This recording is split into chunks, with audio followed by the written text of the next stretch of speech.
Hi, everyone. My name is Chitunya. I'm a board member for the Atlanta Film Society. Welcome to the Atlanta Film Festival Creative Conference. I'm excited and looking forward to this conversation because it encompasses a lot of the things that excite me: animation, filmmaking on the African continent. We're joined by Nyendo Mukii, Shofela Koka. I hope I said your name right, Shofela. Shof, we just call him Shof for short. Is that okay? Absolutely. And Anthony Silverstone, the team behind Kazazi Moto, Generation Fire. Thank you guys for joining us. I'm really excited to learn a lot about this project and what you all worked on and what you're working on. Happy to be here. Hey, morning. Hi. Good morning. Good afternoon. We're all tuning in from different parts of the world at different times of the day. Anthony, we'll start off with you. Can you tell us about the inception of Kazazi Moto, the 10-part anthology series? Sure. I think it was a bit of a convergence of a few things happening at once. Triggerfish, that's the company where I'm a partner. We had done a training lab for writers with Disney back in 2015. And following on from that, we were looking at ways to work with directors. And then we thought that short films would be the best way to work with more directors. And then we had one of the guys working with Triggerfish, Kevin Creedeman. He had the idea actually originally of doing a kind of an anthology of shorts. I think following the success of Black Panther, that kind of Afro-futurist storytelling, which seemed like a good handle for the anthology. So we pitched it to Disney. They were excited because Disney Plus was about to launch in Africa. And so things started sort of moving quite quickly from there. And were they always involved from the beginning, or? Yeah, so they got excited actually based on a very short pitch, and then they were part of the process from development. We went out to 70 directors. We invited 70, and then we shortlisted down to about 30, which we presented to Disney. And so they were involved from then on, helping to narrow it down to the 15 that we then developed. And they were very, closely involved in that whole process, giving a lot of notes, but supportive notes. And then we ended up producing the 10 with them, from start to finish. Oh, wow. And Nyendo and Shofela, how did you get involved with the project? And do you want to go first? Okay, so I'd been working with Triggerfish previously on a project, Super Team 4. I was a writer on that series, and it's like an all-women's writing collective, basically. And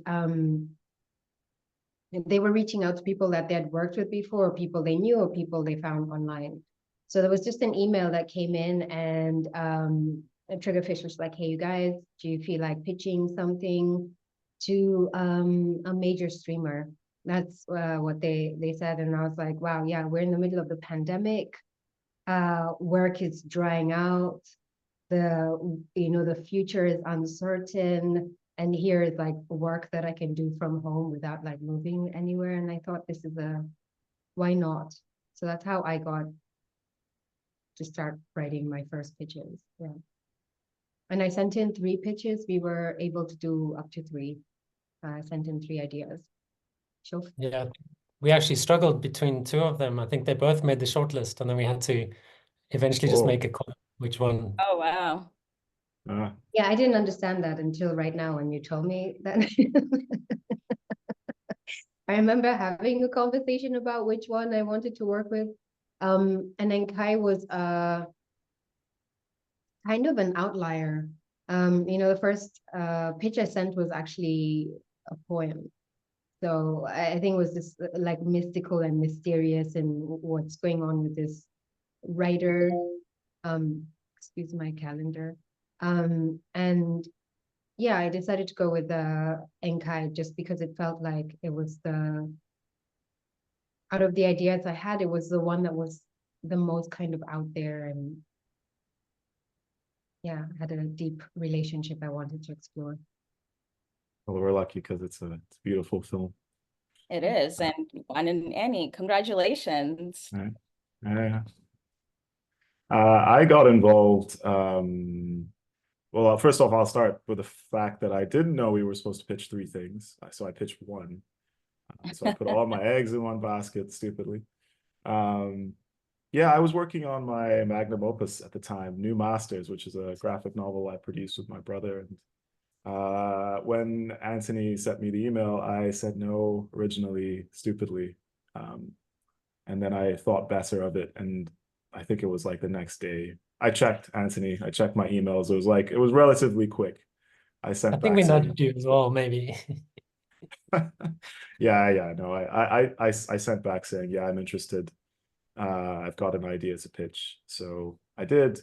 I had met Vanessa Sinden, the producer at Triggerfish at the Durban Film Festival years before that. And I met Anthony as well on a Zoom call because we were interested in working together on a project. And yeah, since then, I guess they kept my email, and the relationship started with that. So lucky me, I got to produce Moremi because Vanessa and Anthony are incredibly kind people. And Kevin too. He's the one that thought of the idea in the first place. But I think maybe, Suellen, to give more context, so Kevin's idea initially was to adapt short stories that existed. And when we went out with that pitch to everyone, we said you can adapt something, you can pitch something original up to 3. It doesn't have to be 3. And the only real part of the brief was just to make it an optimistic view of Africa's future. And that was the only kind of thing to stick to. The rest was really like your perspective of Africa's future.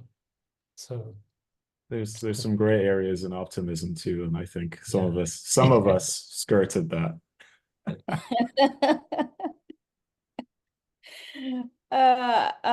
As you were working on your projects, what kind of research went into your respective projects?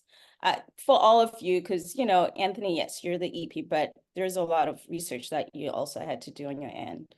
We'll let Nyanda go first. So, I was looking at Kikuyu culture and belief systems that we have, and I was looking at how I could interpret them because I really wanted to tell this mother-daughter relationship. And then the first thing that happened, I'm taking a lot of references.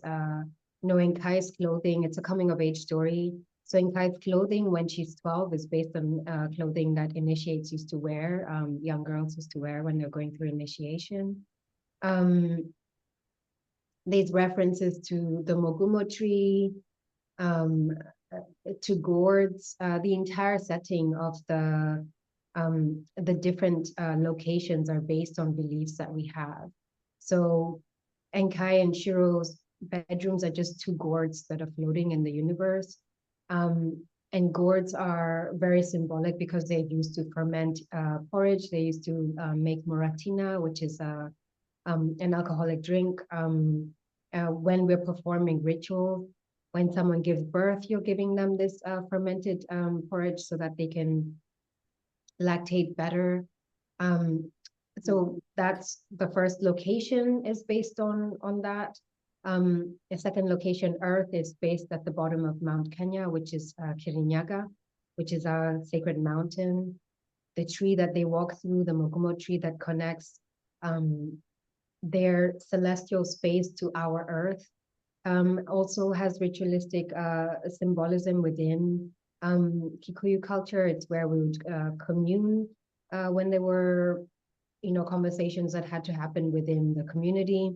It's also where we would perform prayer. So it's just all these different things are really woven into the film. And I was super excited to be able to take traditional elements and to kind of interpret them and to also kind of turn them on their heads because our god, Shiro, is a female god. you know, and this already is challenging our notions of who is God, who can be God. And the fact that this child herself becomes a god for her new planet, Vayari, is challenging, I think, for majority of cultures that believe that God is primarily male and primarily very old. So I wanted for Indigenous African Black girls specifically to be able to see themselves and to be able to understand that there is godliness within them. So yeah, I wanted to use my culture in this way to explore this possibility. It's very beautiful. Shof? Yeah, I can go next. You know, for me, it started out, the whole process of creating Moremi started out with a feeling of longing for home. So there's this poem by J.P. Clark that's about Ibadan, which is a city in Nigeria where I spent summers, well, the region of Nigeria where I spent summers as a child. And it's got these beautiful rolling hills with inselbergs, these volcanic granite boulder-like rocks. And the imagery and the feeling of that part of the world has always stayed with me. And our film Moremi is about a woman that comes, or she was a queen of Ife at some point. Ife is a part of Nigeria where both of my parents went to university, and it's the spiritual birthplace of the Yoruba people, which I am Yoruba, my father's Yoruba. So a lot of Moremi has to do with Yoruba culture. So first of all, I got to do a research trip to the University of Ife and the surrounding areas with one of my production designers, Yinfawe Harrison, which was an amazing thing because I actually pitched the idea to Disney with the hope that I could do this research trip that would influence the film. So we took photographs, we interviewed people, like I interviewed Bayo Amole, who's the professor of architecture at the University of Ife. He was in a documentary that I watched before the film was produced called The Most Beautiful Campus in the World. I highly recommend it. It's about the architecture and sort of the history of the University of Ife. So there was a lot that went into the film. You know, there's two settings, I think in Enkai there's more than two settings, but in our film, Moremi, there's two. There's a setting in Ife, and then there's a setting of the land of the gods, the spirit realm.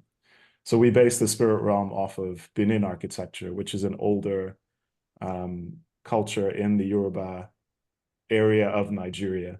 Benin and Yoruba are not exactly the same, but Benin is it's an older culture than Yoruba people. So what are some of the differences for those who may not know? Well, the language is different. And it's said that the progenitor, the first king of Ife, came from Benin. For instance, you know, some of the traditions are slightly different, you know, when it comes to marriage, when it comes to things like rulership, they're adjacent, but different. So yeah, we base a lot of the architecture, for instance, on Benin architecture. In the realm of the gods, you know, architects like Dimas Nwoko were a huge influence on the look of the film. And, you know, also like the feel of the film, like one of the songs, Leke Leke, it's a folk song that came from my childhood, you know, about basically looking up at birds in the sky and hoping that they poop on your fingernails and bless you with good luck, which is a tradition that's gone on for Yoruba people for centuries with children and adults.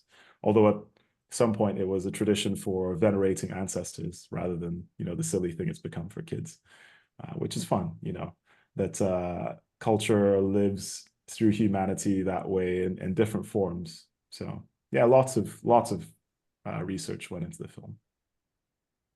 Yeah, and for you, Anthony, you know, keeping coherence across the 10 projects, what kind of research were you doing as the filmmakers were working on their respective projects? Well, I guess my research was maybe more in the beginning into the talent. So, you know, we did a lot of work finding the people to put forward, and initially looking for those sci-fi short stories. But then once the film started, you know, we really left it to the creators and the teams to do the research. And I mean, for me, it was an amazing learning, just seeing all of that happen. You know, I think there's still stuff I'm finding out after the fact, because each of the films, it's so rich in detail and everything. And I think, you know, as EPs, we had to just try and make sure that each film, you know, was set up in the right way and carried on. But it really, we left the content itself to the teams. Nice. Can I just say something? ahead. I think it was really fantastic that Triggerfish and Disney sent us the cultural experts to Yeah. sort of confirm our projects. This was a little bit, it was a little bit late. I remember when I got the email about it, I was like, oh well, we are animating. This is a big question mark. I hope everything is fine. But I really loved, one of the things I really loved that Dr. Gikoyo Wambui pointed out in my film. We were having a meeting and she asked, Ngendo, how did you know about the breaking of the gourd? And I was like, what are you talking about? And she told me that traditionally, this practice hasn't been done in so long that she doesn't know how I've captured it and put it in my film. It hasn't been passed down any longer. But traditionally, what would happen is if there was a calamity, like disease, you know, drought, something that's really affecting a community on a large scale, and they're not able to resolve it, the rains are not coming, the elders would gather and they would take a gourd and they would perform a ritual and break it. And the breaking of the gourd is supposed to symbolize a new beginning. So you're smashing this curse and allowing a new energy to be born. And when Enkai is creating her new planet, she's putting all of these ingredients in her gourd.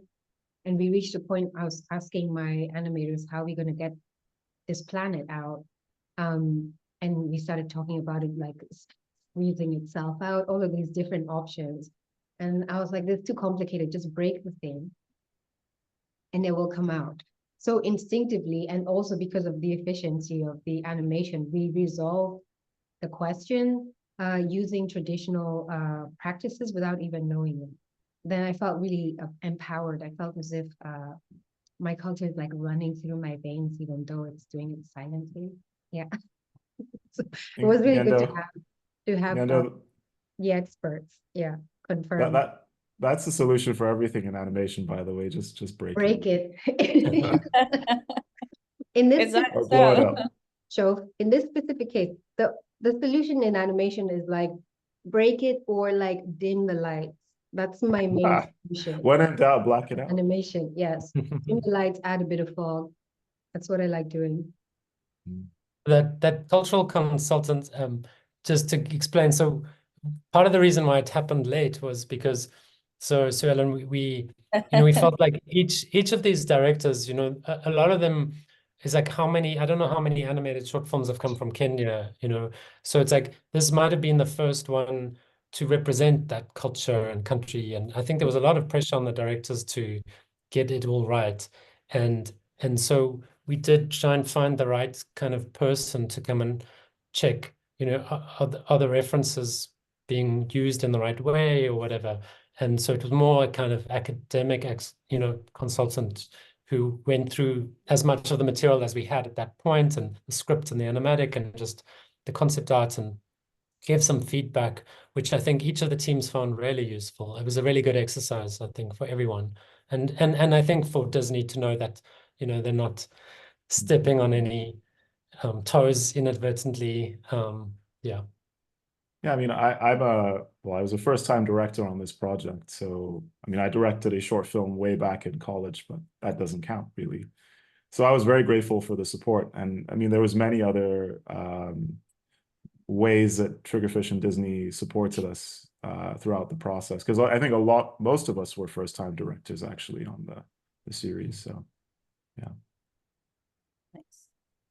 So in addition to the like cultural specific nuance research that you did for your projects, what were some design and artistic influences, like, you know, specific artists, movements, books, or online resources that you were using that were pivotal to the work that you did on Kazazi Moto or your work in general?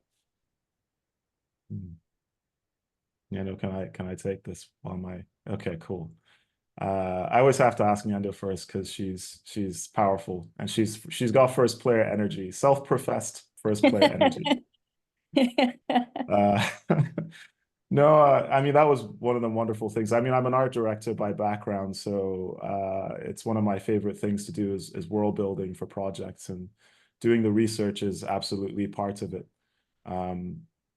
You know, this is a film based on a real woman at some point in Yoruba history. Moremi, Queen Moremi was a figure that existed in Nigeria sometime between the 15th and 17th century, maybe earlier than that. And so she's become legend, but there's a lot of culture and a lot of history that's folded into the woman herself. She's an incredibly complex character that has become mythology, right? And that's what drew me to her in the first place.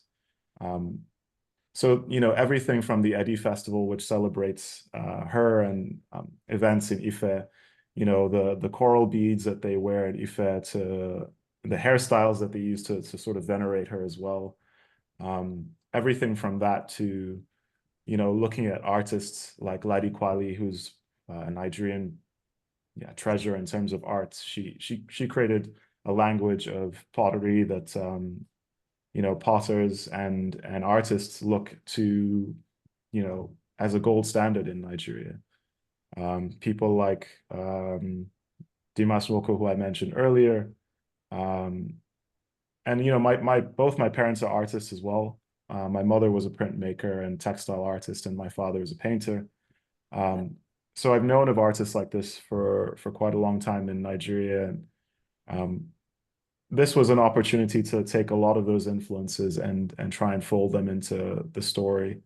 But of course, you know, this is a science fiction slant on things. So taking all those influences and trying to make them part of a contemporary conversation that says something about the future, I think is something that I'm always really drawn to. So, you know, looking at contemporary artists, not just historical ones, people like David Ajayi, for instance, and how they translate ideas, and also just looking at my own personal taste and how does that represent in a vernacular, a vocabulary that I would like to see in the world. So yeah, I'll stop yapping and let Nyando contribute.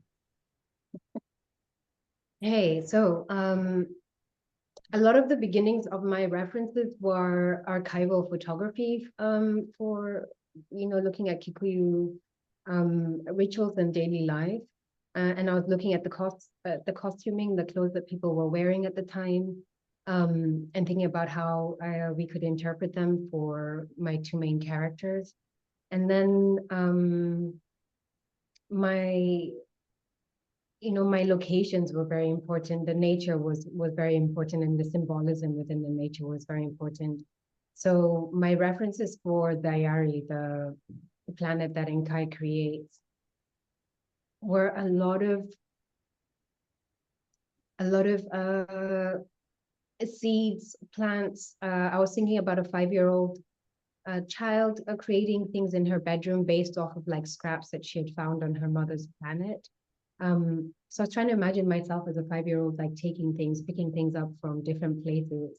And I did this a lot when I was a kid, like, and I still do it. I have like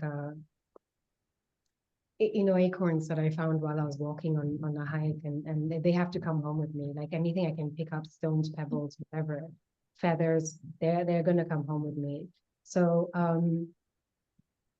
I thought about this girl creating, and what would have been like really captured my imagination at the time. And I remember playing with seeds, like really brightly colored red seeds. When I was young, I remember like applying glue on the back of my hand and like peeling it off, and being really fascinated, one, by the feeling of it, the smell of it, and then the texture of the thing that's created that lets light through the dried glue. So my references were very much nature-based. I was photographing things when I was walking.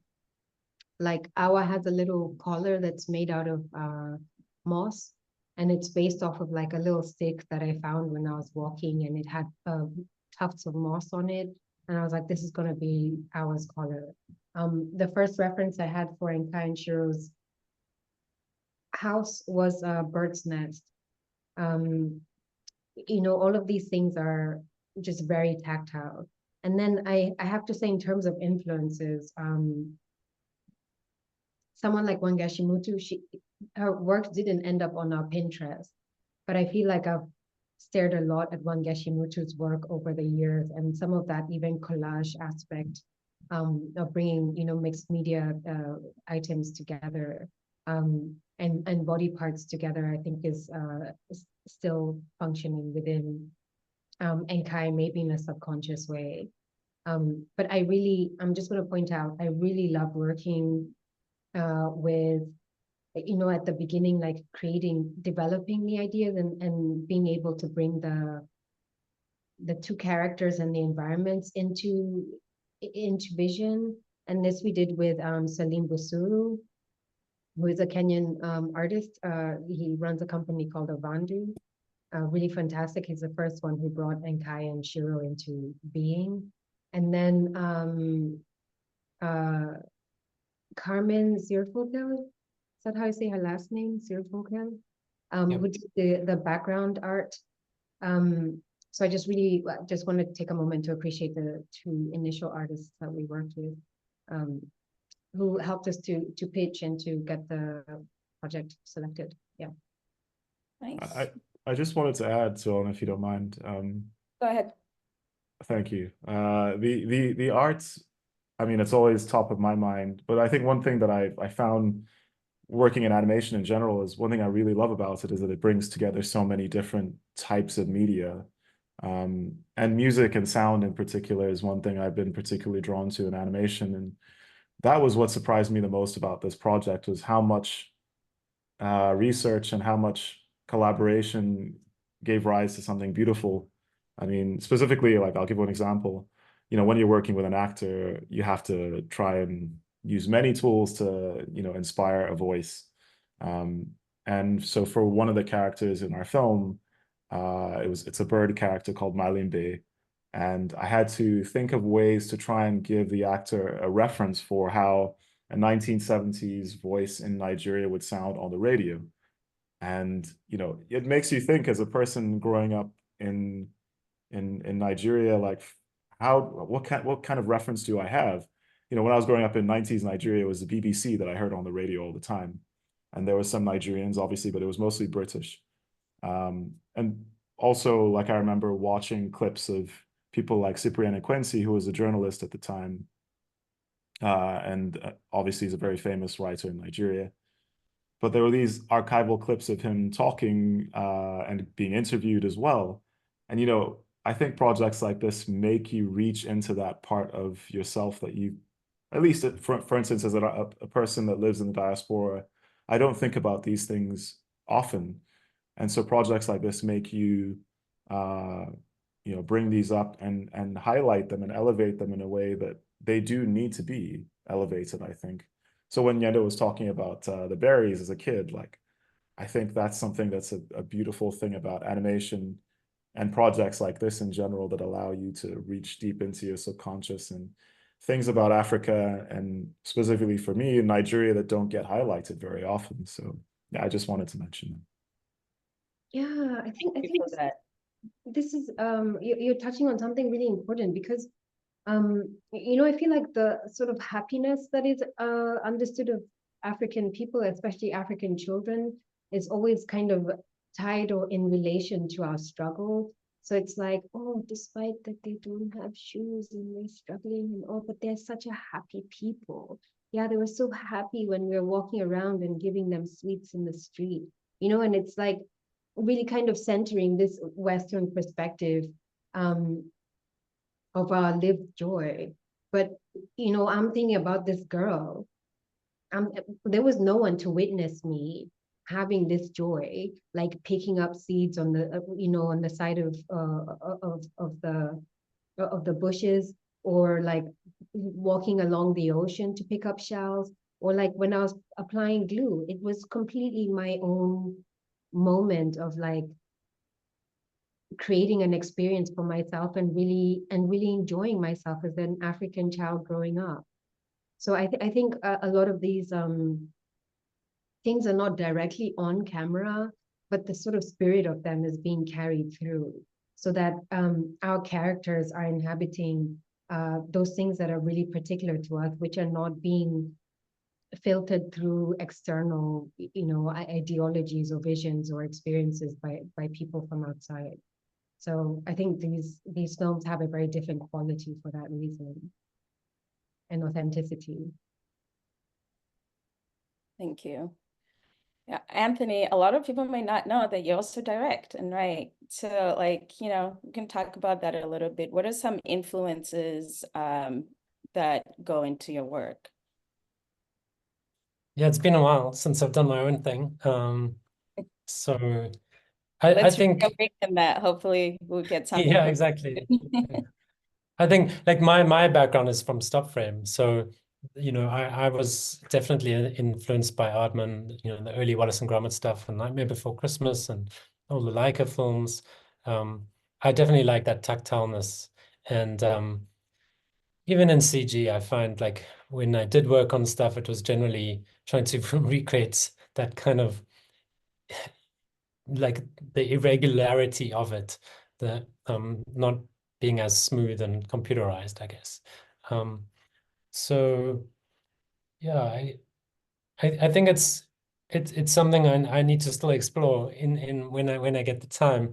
But this has been an interesting process of also learning different approaches, right? Like each of the directors had such a different approach, and so it was an amazing experience to see how they went about it, because it was all different to how I would have. And I think as EPs, I mean, we definitely had to kind of catch ourselves and not step in with like, well, this is how it should be done, or this is what you need to do, because that's your way, So yeah, I don't know. I had to step back for this project. That I'll find my one. I'll pitch my short film in some anthology in the future. What were some things that you learned from the directors this go around in their different ways of working? Sure. I'm I like mean, really putting you on this. no, look, a lot of them were visual artists, and that definitely, I mean, that helps. Like for myself, I come more as a writer, so I'm always thinking story, story, story, and I think that's what I could bring to this process. But a lot of them, like I think they wanted to get to that point where they could explore the story visually, which is the one challenge, I guess, with the kind of process of production, with someone like Disney where you need sign-offs. But yeah, there was like, the live action sort of directors who came in with a very live action approach of like wanting to see storyboards done in a way that was very sort of cinematic almost, not focused on the character performance, where animation boards are usually much more focused on the posing. And so, that was nice to see how like that, and that was Surf Sangoma. It came out, it felt quite filmic in a way. I think, yeah,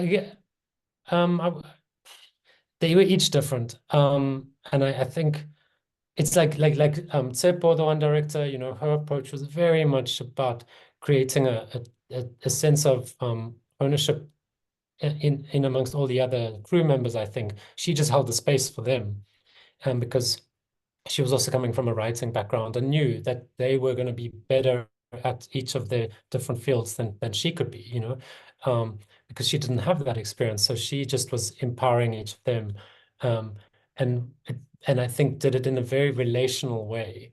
So I found that quite inspiring, like really finding out about the people on your team. I think that was I think some directors skip that part. Yeah, that's a couple. I'm sure there are more. Go ahead, Nyendo. Sorry, my battery's running out. I just need to. Can Okay. we just get a pause? I just need to get the thing. Sure. Shof can answer. Did you learn it? I mean, Shof, I guess you didn't get to learn from the other people because we didn't mix as much amongst the directors.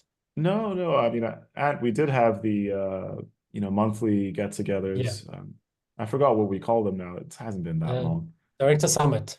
Director Summit, yes. So we would get together all 14 directors on a summit about every month or so and sort of give a breakdown of what we did in the production process. And yeah, you get to know what the directors are working on, and they talk about process. We were each at different stages of the process when we would do this, by the way. Some of us were in animation, some of us were still in storyboards.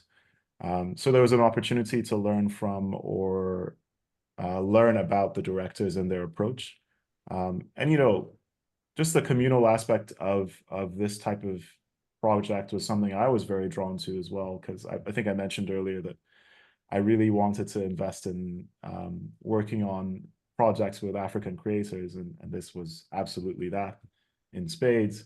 But yeah, I mean, I think I'd known Ngendo's work before this project came about, and just getting to see how she thought about ideas and approached working with her team was an interesting thing in of itself. She does have a very mixed media approach, so I can tell you the first time I saw the stop motion part of Enkai, it wasn't just me. All of our mouths dropped. It was phenomenal, and that could only come from a person that really wants to see that type of thing on screen.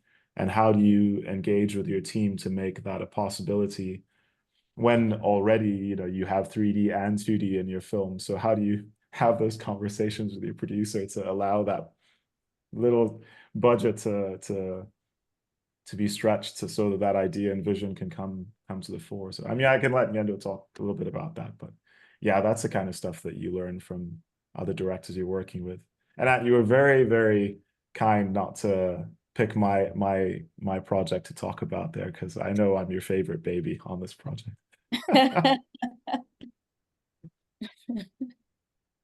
No, well, I'll say what I learned from yours was I actually no, but because each director comes with a very specific approach, and it's like a personal style, right? And I think Shof, what I really respected is like he didn't want the film to necessarily be so like clear in a way and obvious from the first viewing. And I think that was a tension that we found like in the process where Disney are like giving some notes, we're giving some notes about like clarity a lot of the time. And what's so nice about Moremi is that then when you watch it again, you're like, oh, that's what that was about. And like, it actually makes you want to watch it again. And so I think I definitely learned that, because I'm coming from story, always usually looking in a sort of linear way, I guess, wanting to make sure that an audience is just like on that journey. And I think Shof was very much about leaving some room for the audience to also like be intrigued and curious. And so that was, yeah. Thanks, Ant. This is how I guilt everyone into telling nice things about me. I think you did very well. So when you're working on your projects, Nyendo and Shof, how did you pick your collaborators? Who were some key collaborators through the process? And for you, Anthony, did you have to sign off on some of these collaborators? Like, what was the perspective from the studio side? I mean, I could start there just process-wise. I think, we definitely did have to sign off on certain key leads. So I think it was like animation director and I can't remember all the leads, but there were definitely certain sort of principal roles that we had to approve. And so we would look at the different reels and portfolios put forward. And it was mostly just to ensure that the directors had the right support. And yeah, if you want to talk specifics. So I don't know why I lost my train of thought. I just wanted to say, just before I answer that, in terms of the mixed media approach, I have been enjoying working in mixed media for a number of years when I've been working independently. And each project that I've worked on, usually they've been NGO films.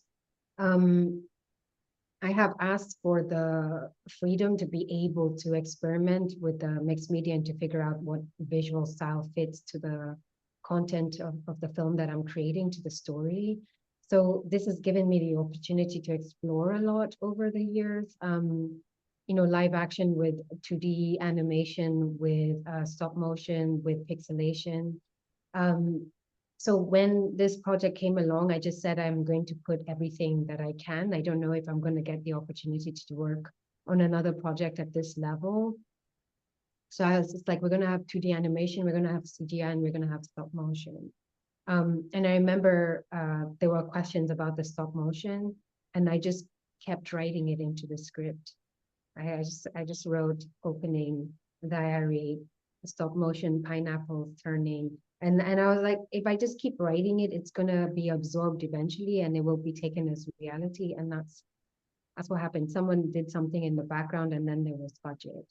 So, and it's really lovely to be working on a film like this, because I don't know what happened in the background. All I did was insist, and something happened in the background. Usually when you're a producer did a producery thing. Yeah, but usually when you're working on your own, you have to figure out all of these things, and you know, you're not able to access like more funding, and you're limited by these things. So I'm really grateful for this opportunity. And when we were you know, when the pitches were coming in from the different studios, I was really happy that we got to work with Blink. I'd interned with them in 2012 when I graduated from the Royal College of Art in London. And they have such a like gritty, get it done sort of approach to working. I can remember we were on the tube, and the director I was working with that day was carrying like an axe in his backpack. When you know, it was just like grit. The whole thing was just grit. And I knew if I work with these people, because they have such a beautiful like mixed media approach, they're going to resolve my film in a really beautiful way. So that was the first essential collaborator. And then from there, I wanted to work with Dorian Figloy, who has really fantastic technical capabilities, very creative. She was my assistant director and my technical lead. And you know, like she was also like my backup, because she understood why I was really pushing for the skin has to look like this, the hair has to look like this, the textures of the fabric have to look like this. Like Dorian was not only backing me up, saying like, as another Afro diaspora person, but also like technically she was finding the solutions to the questions I was asking. Camille also was my art director, and he was really fantastic in terms of his color experience, being able to see the color story throughout the film. His like drafting capabilities are really brilliant. And then I'll just mention Ellen Collins. You know, Ellen and I hadn't worked together before. And it took a while for us to sync. And when we synced, it was just perfect. Ellen just made sure the ship kept moving. She made sure that I got the assistance I needed. She could see when there were issues coming up, and she planned ahead for them.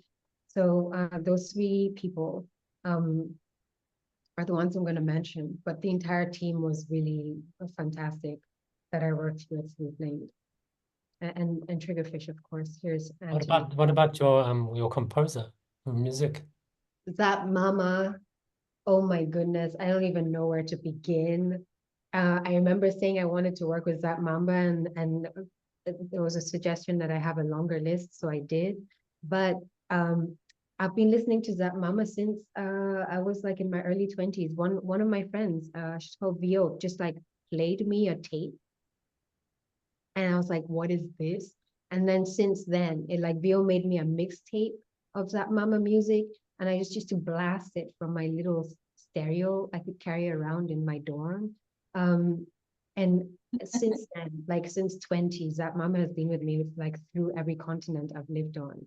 But she has such a beautiful like polyphonic play with the music that she creates. It's so energetic, Sue, I don't know how long this thing is going to be, but it's just, I think I need to stop talking. But Zap Mama is fantastic, and I'm so blessed to have You're fine. collaborated. You're fine. Stop now. Sure. Yeah, no bringing Zap Mama to the masses. You No, just imagine the Zap boombox on Mama the has- phone. Where has can we been find the masses. music? Where can Huh? we find the music?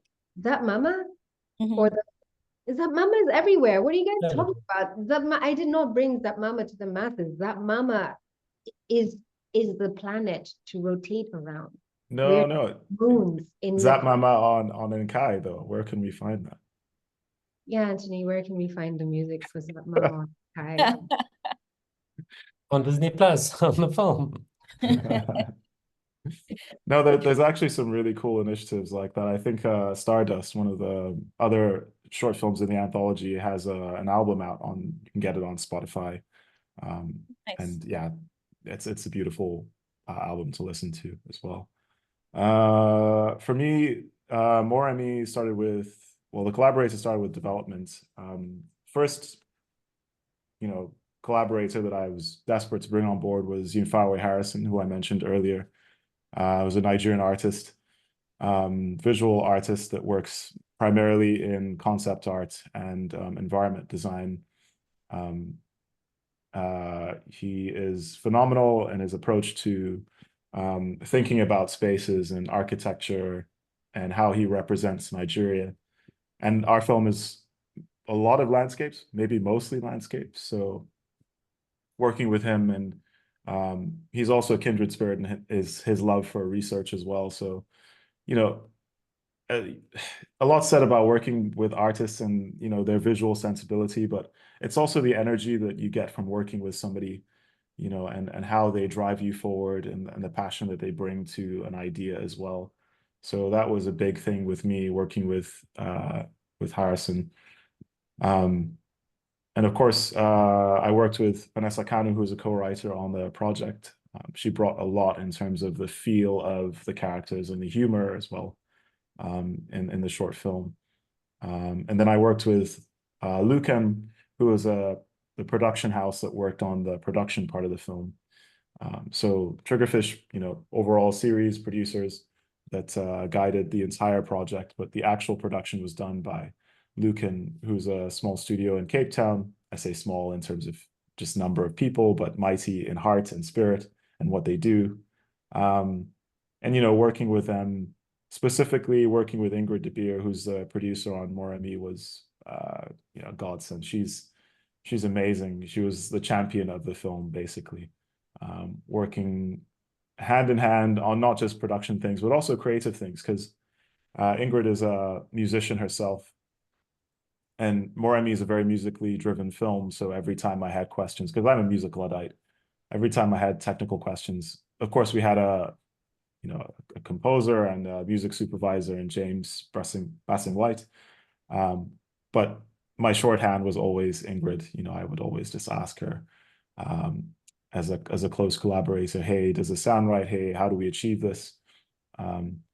So there's many people on the way. Like, I had a dream team of people that I wanted to work with before we even began production, and I put that forward to Triggerfish and to Lucan as well to see if they could reach out to these people. One of them was Michel Donzé, who is a production designer in France, whose work I really love. And he was a massive influence on the look of the film. So yeah, many, many people.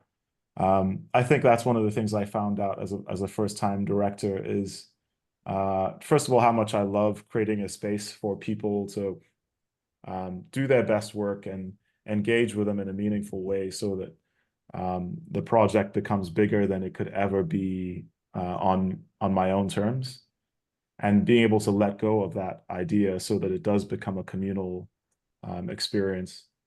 One of my best memories was working on the team, not working actually, was this little sort of round table that we do every month with the whole team. And we got together and got the storyboarders to, we pitched an idea to them, a memory that we had, and they drew these memories essentially.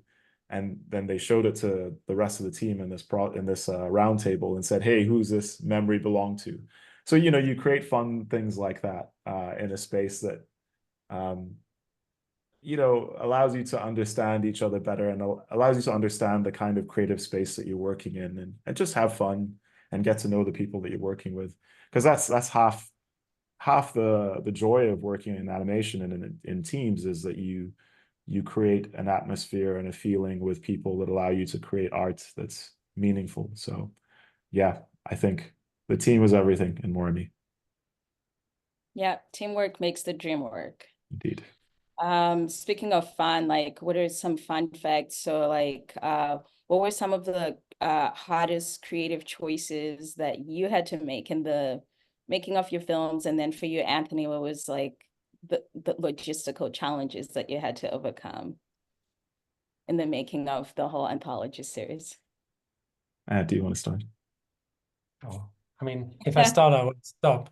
I think there were a huge Like one or number of two things that are at the challenges. Yeah, top. yeah. I think logistically, just, I mean, from a production point of view, it was complex. There were a lot of people working on the films across the world. I think we had over 1,000 contracts, and it was like on all, I think, like 6 continents. And so different studios, different time zones, different currencies. I think even just locking down like the budget, what is it? Because each day it changes depending on how many dollars you're using or whatever. But no, I would say creatively the biggest challenge was just making sure each team was set up well. It was finding the right support to, like, so if there was a director who was more of a concept artist, like, could we find the right writer to support them? If they were a writer, could we find the right artist to support them? And find the right studio. And when things weren't all set up perfectly, it was definitely, there were problems down the line. And then that created further things to figure out. And yeah, it was done over the pandemic. There was a lot of, like, there were going to be a lot more research trips and travel, and we couldn't do that. So that was, tough for everyone to do it remotely. But yeah, I mean, it was also, it opened up many other opportunities. It really felt like it had become a bit of a global community project over the 3 years kind of that it took place. Nice. Nyendo. Yeah. Okay, I'm assuming pointing at my face, which she does very often when we get together for some reason. Yeah, no, I think the challenging thing about it was, obviously the most challenging thing was as a first-time director, obviously. So you have to be ready to take in and learn a lot, which I really tried to be open to. But I think the hardest thing is being vulnerable enough to let your idea go, and also let people do their best work in that way. And I think so for instance, we had a lot of support on this project. We had a series of master classes that AFS and Triggerfish and Disney helped put together that would educate not just us but other African animators on the continent. But we also had Sorry, what's AFS? American Film Showcase. So they're an institute in California that does programs like this around the world, actually, not just in America and Africa. Wonderful people. Ngeno and I are still engaged with them every now and then on different initiatives. Was my train of thought. Yes. So we had a lot of support. One of our executive producers was Peter Ramsey, and he's the kindest man on this earth. Every question you wanted to ask him, if you wanted to hold space with him, and just technical stuff as well. People like Sydney Combo. Sydney was also a mentor on the production. These are people with vast and amounts of experience and a wealth of knowledge. So we were supported in that way. And surprising things, like I got sick for about a 2-week period during the production, where it was probably one of the most crucial points in figuring out Act 3 in our film. And it's a beautiful thing when your team can just go on without you.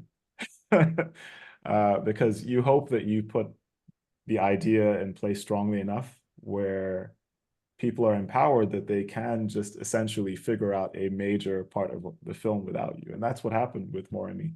And I was so proud and you know, at the same time miffed that, oh yeah, you know, my team don't actually really need me. Nice. But that's what you hope for in a project like this, really, is that your team can carry to the finish line. So yeah, I would say that was a challenge and a beautiful thing at the same time.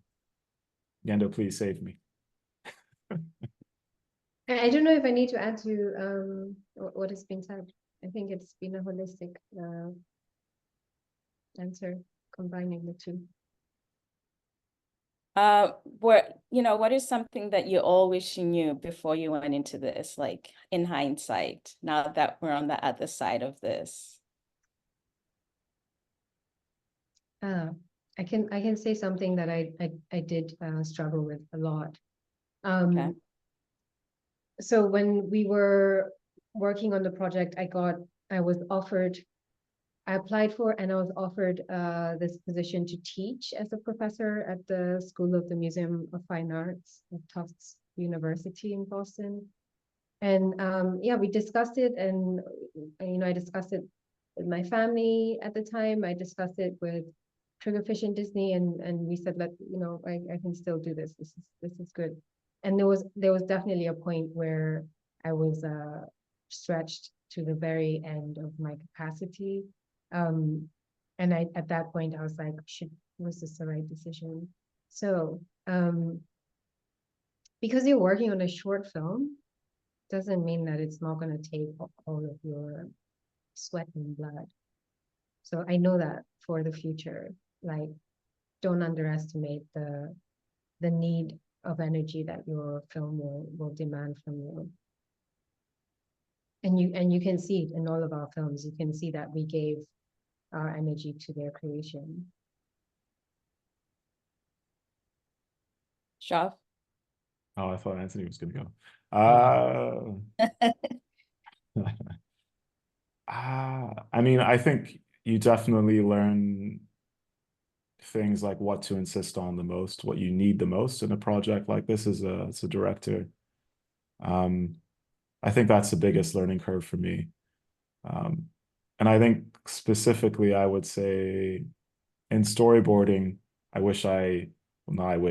know I need more prep, and I know I need to actually storyboard some things myself, just to get a better sense of the story. It was an interesting learning curve. I mean, of course, in animation, you have to work with storyboarders if you don't do that as a director anyway. But I think because of the way I tell stories, I need to draw them at least a little bit first, which I did anyway on Moremi a little bit, but not to the extent that I would have liked to have been prepped for. So I think that's one of the things I learned most in this project. Anthony? Yeah, I mean, it's a difficult question. I think I'll settle on the boring answer, which is more, I guess, producer related. I think just, you know, knowing how much sort of legal stuff there is to keep in mind, costs and time. There's a lot of paperwork involved in this kind of thing. I mean, just, you know, even Shof's film, you know, we had to get sign off from the Queen of Ife. Like, it was, you know, it was quite a procedure to get everything done correctly. And so I think to build that into the production plan is important. And then afterwards, like even this kind of stuff, the marketing of it, you know, the follow-ups, you know, we finished this project over a year ago, and it's still, you know, it still takes up a lot of time putting it out there. And it's so important because you want people to watch this stuff you make. It's not just about making it, it's about getting it out there. And I think that's the other thing. I think maybe everyone underestimated how much it would take to market. Because, you know, although this was a Disney Plus project, it's done through the Europe part of Disney, and it's still seen as a bit of an international piece. And so it's still, you know, we still have to keep pushing it so that it gets more audience watching it.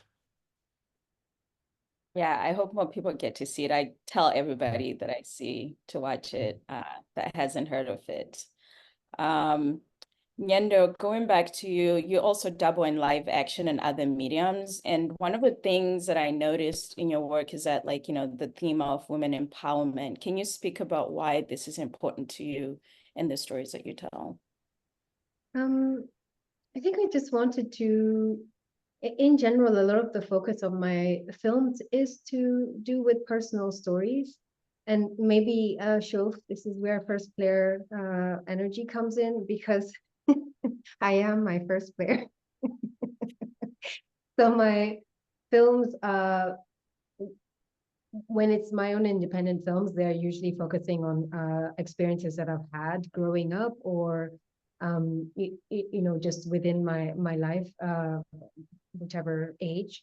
And Enkai is based on a very personal experience growing up at home and feeling that my mother was really struggling in the home and not being able to do anything to assist her as a child.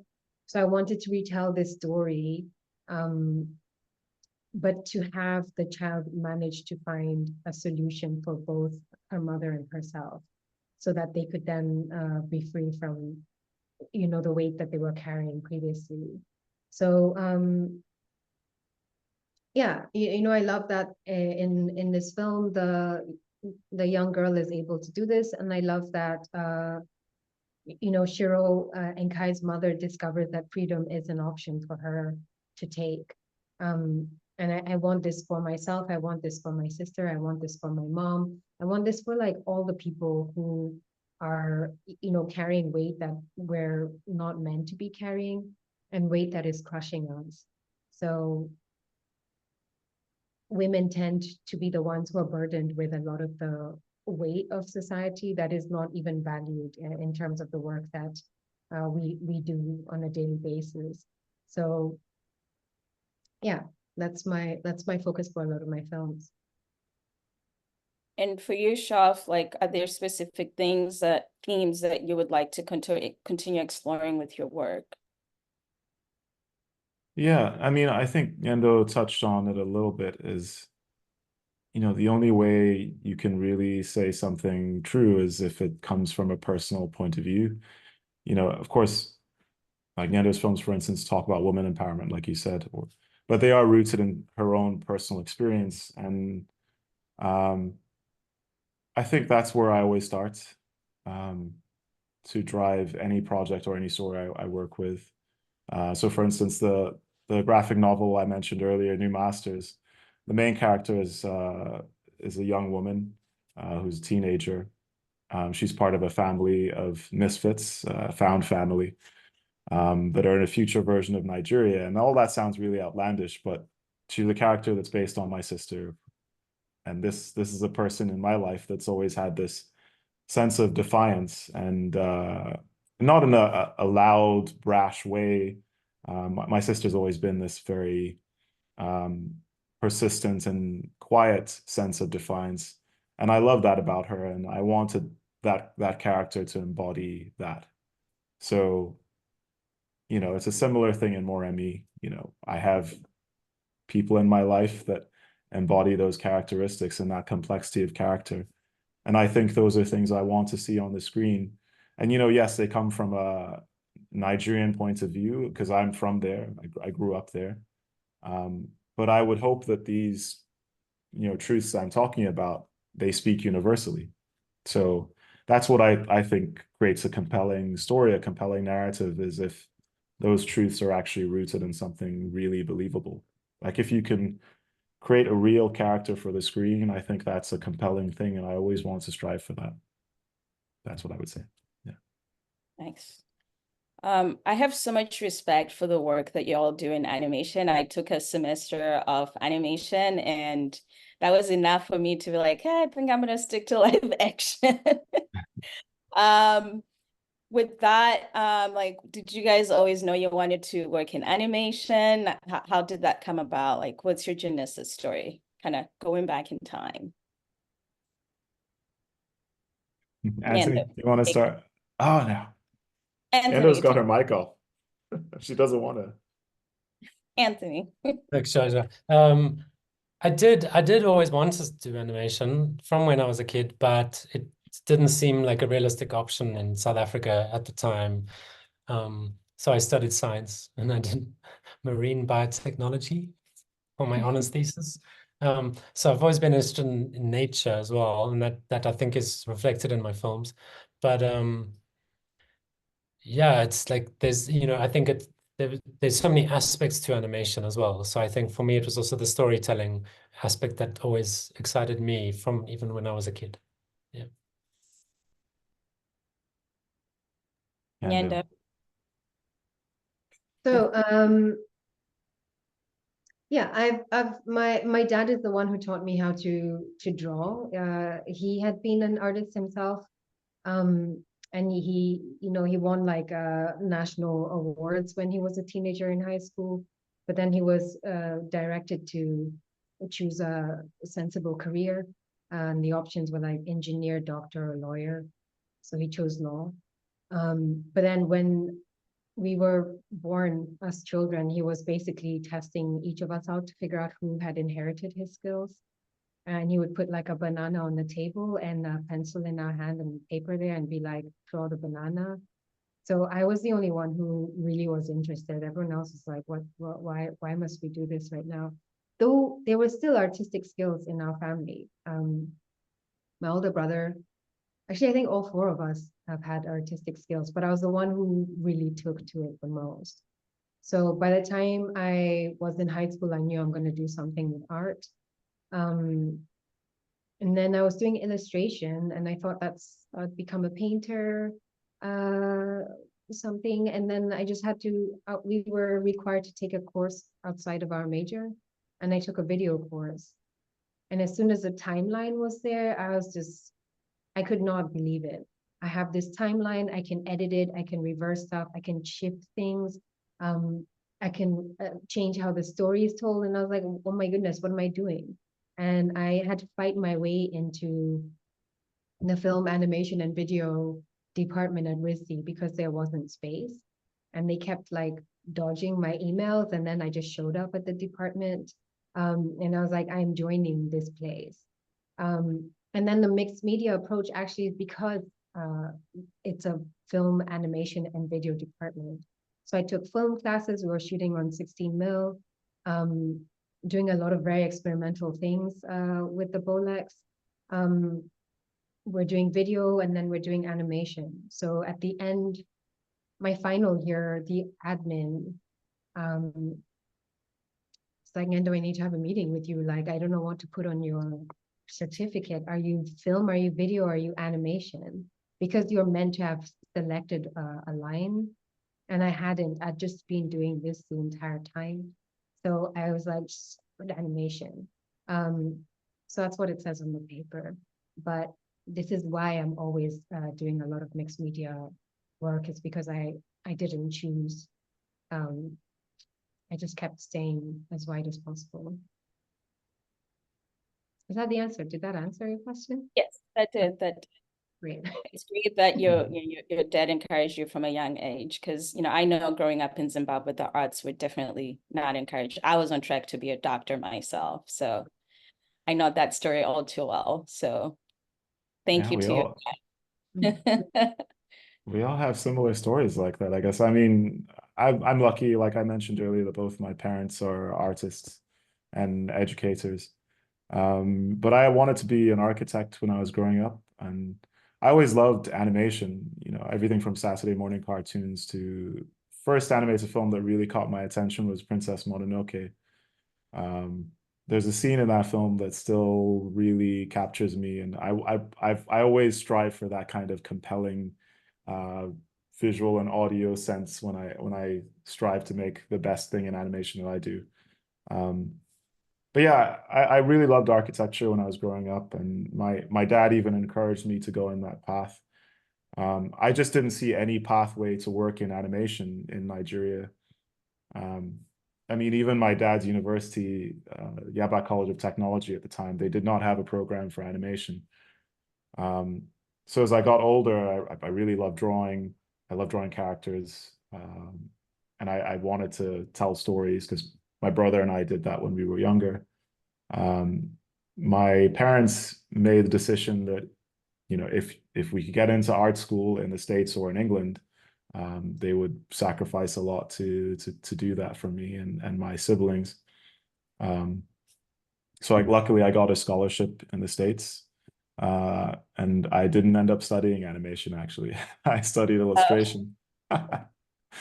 And then I proceeded to work in video games for about 10 years until I finally got into animation, my first love. So I've been here since. So yeah, that's my little journey. Yeah, thanks for asking that, Sue Ellen. It's always a fun one to hear our different journeys into where we're at now. Yeah, it's always inspiring, and yeah, just to hear where you all came from. And speaking of Triggerfish, without Triggerfish, you probably wouldn't have Kazazi Moto. I've been a fan of the studio from day one, going back to Zambezia and Kumba. If any of you haven't seen those films, please look them up. Anthony, for you, like you're one of the premier studios on the continent, and you're really championing African stories that are really nuanced and like, just like rooted in our cultural practices and traditions. What inspired you and your team to start this studio instead of going the live action route? So, I mean, Triggerfish itself actually started in 1996 with Emma Kay and Jackie Trowell, who were stop motion animators. And that's how I heard about it and joined, because I was into stop frame. And it only shifted around 2006-07 into CG. And that's when we really started, I guess, developing our own original content. So it was always an animation studio, and I guess it attracted people from the industry, but not that there was much industry back then, and we had to kind of build it as we went.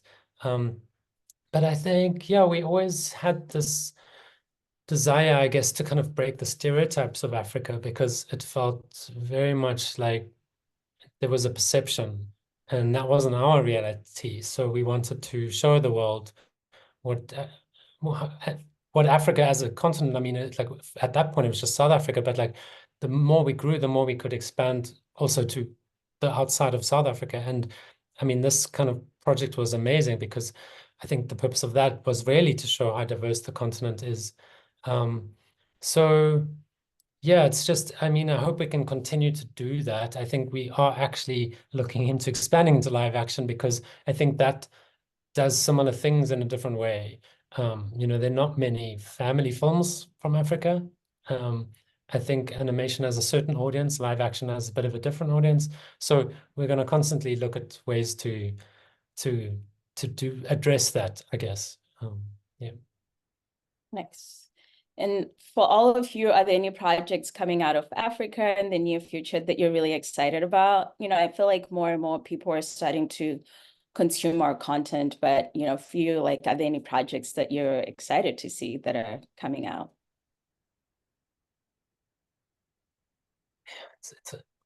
I mean, I don't know how many. But the problem is like how many are public before they're out. Do you know what I mean? Like it's always a surprise when a new one comes out. The nice thing is that there are many more now than there used to be. There's Naledi is yeah. The Kickstarter is about to begin for Naledi. Yeah, that's a South African short film by Lola Aikens. Okay. That does look great. And that's yeah, 10 minutes, I think, 2D short. Nice.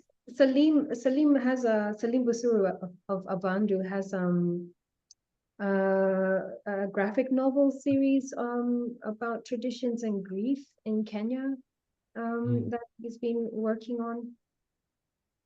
And Magic Carpet in Nigeria, they're doing a feature film, a 2D feature film, The Passport of Passport of Malamilia. Yeah. So they're launching a funding campaign as well, or they have. There's a Kickstarter I saw last month for a Nigerian American production. I think it's a supernatural horror short film called Nwanwu, if I'm not mistaken. I think the the period for funding is closed, and they got their goal, so they're on their way to producing it, I guess. So look out for that. It's Yeah. exciting. There was also projects that were with us during the early when we were 15 projects. There were other ones that were, I think the directors have continued working on them from like Mozambique. The informal in the informals animal Yeah, studios. yeah. Information. Yeah, I don't know how to say it in Portuguese. Information. For those interested in animation, either on the continent or around the world, what advice do you all have for them?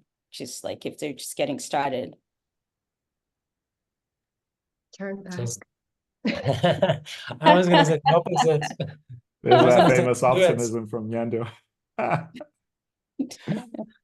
Don't do it. No, I guess don't do it unless you're passionate about it. Maybe that's the Yes. because it's hard. So if you're interested in it, just do it. Just animate, write, whatever. Just draw, get it out there, put it out there, get feedback from people, let people see it.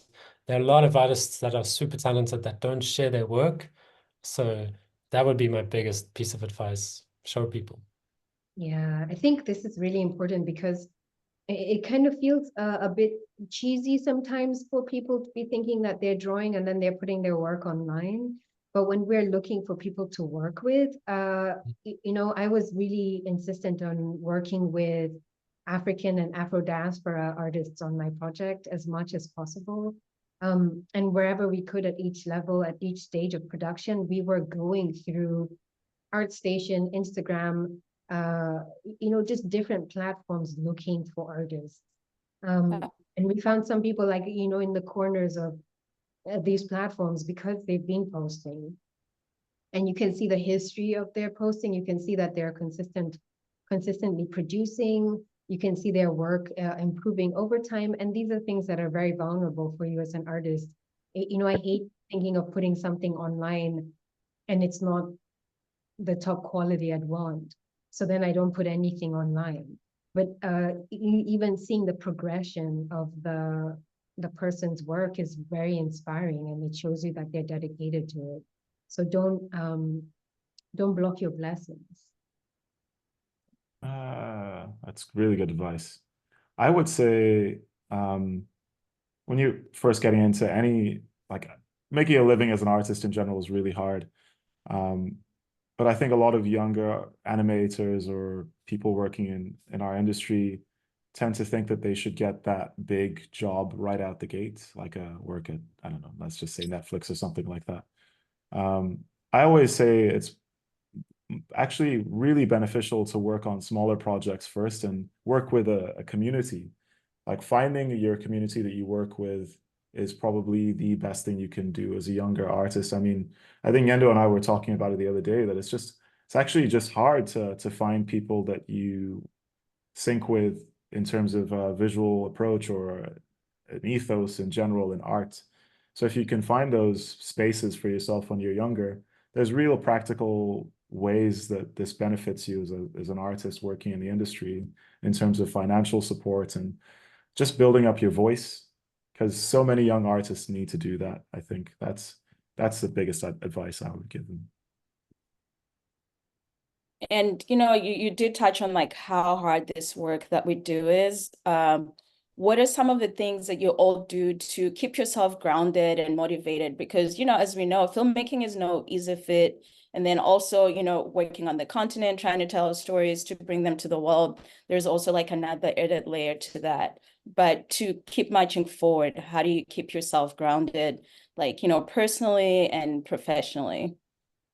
I would say for me, it's have a sister that's a metalsmithing champion that just puts all your work to shame. It's a great motivator.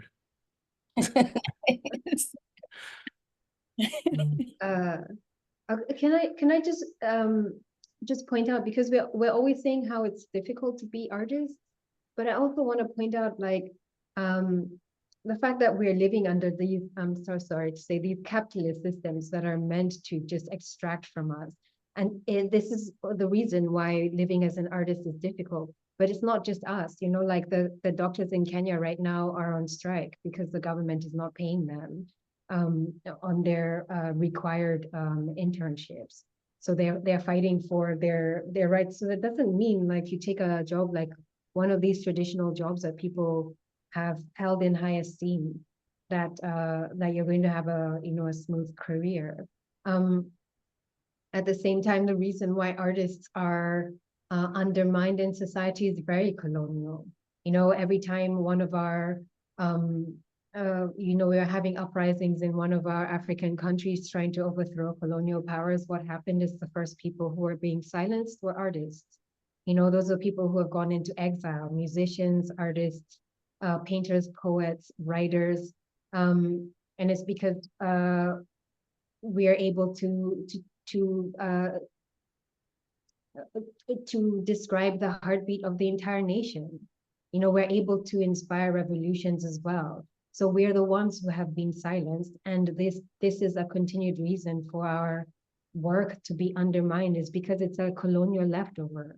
The governments that have taken over after the colonial powers have exited have continued undermining people, have continued with these like capitalist extraction, you know, structures. So all of us are subject to these structures. But yeah, I just whenever we're saying that it's difficult within like an African context to work as an artist, just like highlighting the reason why it is the case for me is important, because we're all subject to these powers that are larger than us, that are working on a global scale. Sorry to dim the mood. No, So how do you stay grounded? So, sorry, I didn't hear what you said, Ant. So how do you stay grounded? How do I stay grounded? By being able to just like burst out and say the things that I want to say, and then like calm down and then be cool afterwards. But it's, you know, it's interesting because I think some of that, it's like what I have to keep remembering is it's like it is still a business. It's like you still have to make money, and you still have to, the work you make still has to make money for the people that paid you, because that's why they paid you, because they're going to get their money back. It's like, it's how it works. So I think the balance is keeping kind of cognizant of that then you, if you want to do something that is just more personal or arty, or if you can say it like that, it doesn't need to be paid for by someone else necessarily. It's like there is this kind of balance of doing stuff for yourself that keeps you happy, and you creating the stuff that will hopefully also make you money at some point, but like it doesn't always start like that. So I think it's just sort of balancing out the stuff, because creating, it takes so much of you. It's like an emotional outpouring, and if you are doing it and then, you know, usually someone else owns it, like that's it can be quite demotivating when you come out the other end. So I think always just remembering what to hold on to for yourself, and what to be okay with giving away, because you're getting something in return, and that is your living or whatever, you know. So that's, yeah, it's not always easy to do, but I think just trying to remember that helps maybe. And I think, you know, you're saying you're getting your living, but like, you know, something like Enkai, for example, it's a very personal project. It has really important meaning for me, beyond myself, like culturally, it has meaning for people within my country. And I knew that I'd never be able, well, not never, I would not be able to create a film that would honor these two characters in the way that I would want to, at this high level of animation, at this quality of animation, with like all the passion of all these people that we were able to hire and work with on my own. You know, that's not going to happen. So you're also having to make sacrifices, understanding that you're fitting into a structure that allows you an opportunity that you can't access on your own. And what is the importance of this opportunity? What is the meaning of the work that you're able to create with this collaboration? So in that case, it's not just giving a living. It's not just paying your rent, your mortgage, whatever, your school fees. it's saturating your soul in a way that you're not able to attain as an independent filmmaker. And in that case, then the exchange has a different value. Yeah. Yeah, it's a humbling thing. Yeah, Wow. well said. Staying grounded, I like exercising, hanging out with friends, patting Don't my forget your cat. I was like, cat. the cat. Yeah. Yeah, and family. I think those things help you stay grounded because it can be stressful. Yeah. Yeah, looking at the time, we're almost at time. Otherwise, I'll keep asking questions and we'll be here all day. My last question for you is like, what are some words that you can leave us with, or something that you're looking forward to, either personally or professionally, in the next 6 months? Hmm.